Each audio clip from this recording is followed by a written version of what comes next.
Tenemos en este segmento al abogado, analista político republicano, historiador Bob Macaulay. Muchas gracias por acompañarnos. Mucho gusto. Y tenemos vía Skype desde Washington a José Dante Parra, director para medios hispanos y vocero del senador Harry Reid. Muchas gracias, señor Parra, por acompañarnos esta noche.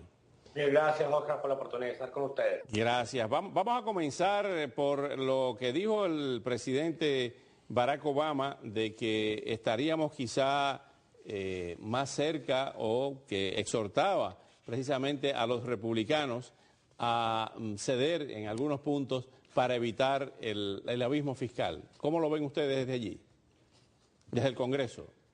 Bueno, varios republicanos ya han comenzado a pedir de que sigamos la propuesta del presidente, que es recortarle o mantener los impuestos bajos para el 98% de la población y permitir de que aumenten a la época de Bill Clinton para el 2% más rico, o sea, las personas que ganan más de $250,000 al año.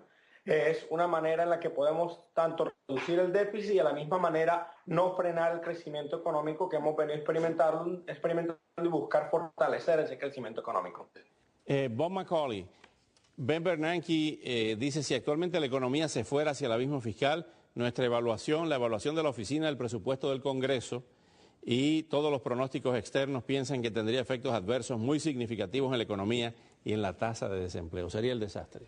Bueno, sería muy malo. Cuán desastroso, yo no sé, pero estamos en una situación muy difícil y la incertidumbre cada día que pasa sin arreglo afecta a la economía. Los empresarios, los consumidores están tomando decisiones. Es importante saber cuáles son las reglas. La economía sigue débil, estamos en la recuperación más débil desde la Segunda Guerra Mundial. Está creciendo la economía, pero en un ritmo muy despacio. Entonces es importante hacer un arreglo sensato que aumente los ingresos del gobierno, pero también recorte los gastos y el porcentaje de la economía que está en manos federales. Los republicanos y yo pensamos que la mejor manera de aumentar impuestos es aumentar la cantidad de gente trabajando, pagando impuestos, recibiendo menos beneficios del gobierno. El crecimiento es clave. Están hablando mucho de tasas de impuestos de la gente más alta, pero eso va, a lo mejor, si no afecta a la economía, los incentivos, va a recaudar muy poco dinero. Entonces, el gran problema es la falta de crecimiento y el gasto del gobierno, que está muy grande. José, el anuncio de la Reserva Federal hoy de comprar bonos por 45 billones al mes, ¿qué significa esto? Bueno, primero de todo significa que la Reserva Federal está consciente de que hay que seguir dándole impulso a la economía. Básicamente es una continuación de una política monetaria que ellos han venido manejando desde el 2008. Obviamente ha sido por incrementos y ha sido a veces vamos a decir, en fases, y esta es una fase más, pero es un reconocimiento de que a la economía no hay que quitarle el pie del acelerador en este momento.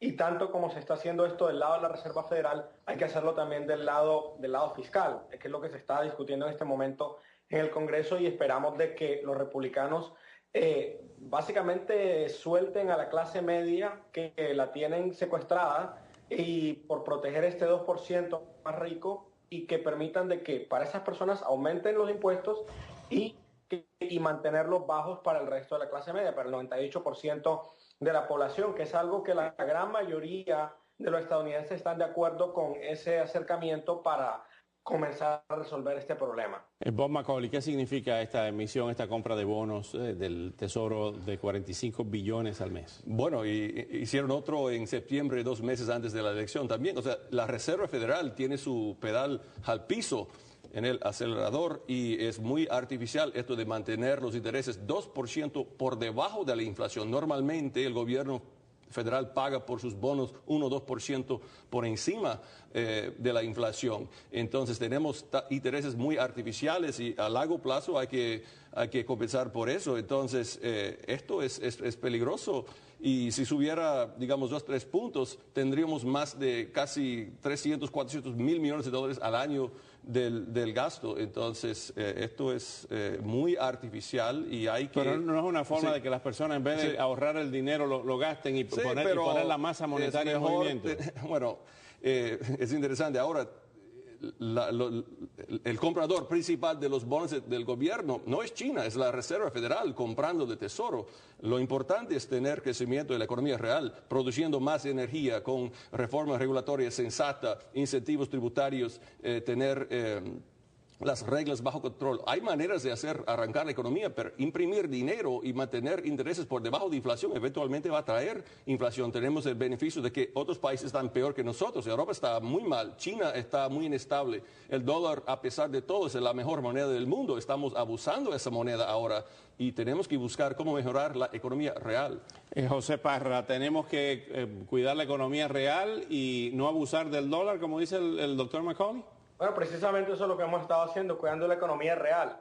Hemos estado en una situación, esta ha sido la crisis económica más profunda, más fuerte desde la Segunda Guerra Mundial. Una crisis financiera que ya por naturaleza son las crisis más difíciles, de salir de ellas y la recuperación siempre es lenta. 2, la inflación se ha mantenido baja y lleva varios años en una situación estable. Y esa es la razón por la que la reforma federal ha hecho el cálculo de que la inflación no va a aumentar y que puede mantener esta política. Pero yo creo que, y no lo digo yo, lo dicen varios economistas, la mejor manera de impulsar a la economía, el motor principal de la economía de los Estados Unidos se llama la clase media. ¿Por qué? Porque esos son los consumidores que salen a las tiendas, que salen a los restaurantes y así se genera empleo, se genera un ciclo virtuoso, como se dice dentro del lingo económico.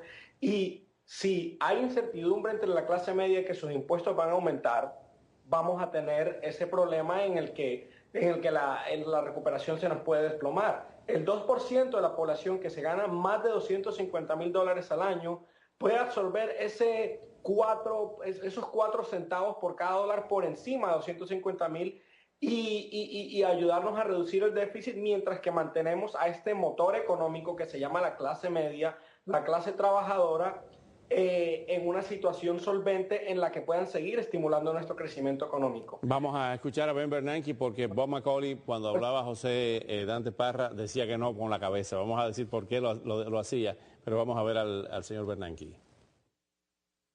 The economy actually went off the fiscal cliff. Our assessment, the CBO's assessment, outside forecasters all think that would have very significant adverse effects on the economy and on the unemployment rate.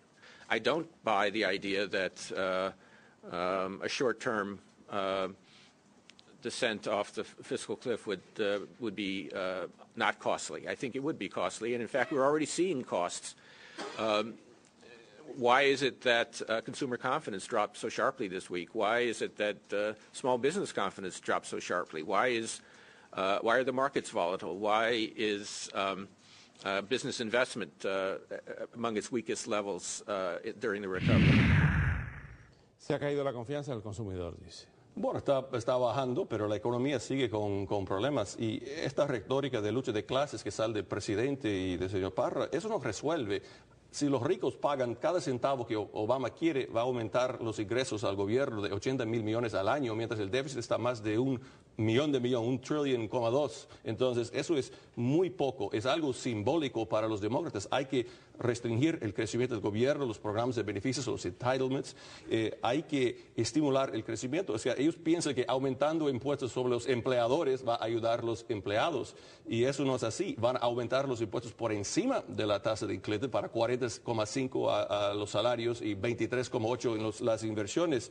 Entonces, realmente, señor Obama piensa que solamente aumentando los impuestos a los ricos va a servir. Él tiene mandato, sí, claro, que una mayoría dijo que vamos a aumentar impuestos a la minoría, pero eso no es una democracia verdadera. Todos tenemos que sacrificar, el gobierno tiene que sacrificar. Obama quiere aumentar 50,000 millones de más estímulo cada año, entonces el gobierno tiene que cortarse. Los republicanos, yo pienso, deberían aumentar los ingresos mejor a través de reducciones de deducciones, como dijo el señor Obama el año pasado, no aumentar las tasas, no hacer malos los incentivos y reducir las deducciones. De todos modos, si hay que aumentar un poquito, ok, pero hay que restringir el crecimiento del gobierno. El gobierno está consumiendo la economía. Muchísimas gracias, Bob Macaulay. Muchas gracias, José.